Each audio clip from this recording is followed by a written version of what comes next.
شوہروں کی خطرناک ترین غلطی۔ ایک خطرناک غلطی شوہر یہ کرتے ہیں کہ بیوی کے سر پر ہر وقت طلاق والی تلوار لٹکائے رکھتے ہیں۔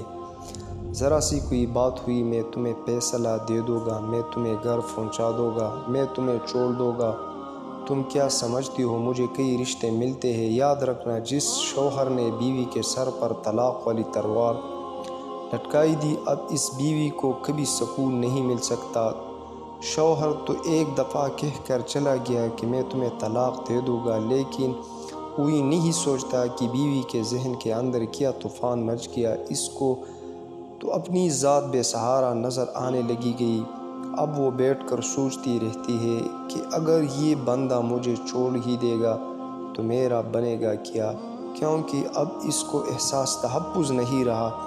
وہ سوچتی ہے اچھا میں جاب کر لوں گی، ماں باپ کے گھر تو جا نہیں سکتی، اس لیے مجھے اپنے آپ کو سنبھالنا ہے، لہٰذا اب اس کے ذہن میں شیطان الٹی سیدھی باتیں ڈالے گا کہ تم اس طریقے سے اپنے آپ کو سہارا دے لینا اور تم اپنا تعلق لاؤ سے بھی رکھو۔ ہم نے تو یہ تجربہ کیا کہ جو لوگ بات بات پر کہتے ہیں کہ ہم تمہیں طلاق دیں گے، ان کی بیویاں اگر دیندار نہ ہو تو وہ دوسرے مردوں کے چکر میں پڑ جاتی ہے، ان کو بھی متبادل کے طور پر رکھتی ہے، پھر ان کے ذہن میں گناہ نہیں رہتا۔ شیطان ان کو سکھاتا ہے کہ یہ شوہر تو پتہ نہیں تمہیں کب چھوڑ دے، اور ماں باپ کے گھر تو جا کے تو نے بیٹھنا نہیں، لہٰذا اب کسی اور کو اسٹینڈرڈ بائک رکھنا چاہیے۔ لہٰذا یہ عورت اپنے شوہر کے گھر رہتے ہوئے کسی نہ کسی سے اپنا تعلق اس درجے میں رکھتی ہے، اگر یہ مجھے چھوڑے تو کوئی دوسرا اپنا لے۔ معلوم ہوا کہ یہ الفاظ، یہ دھمکی ایسی ہے کہ عورت کے لیے گناہوں کا دروازہ کھول دیتی ہے۔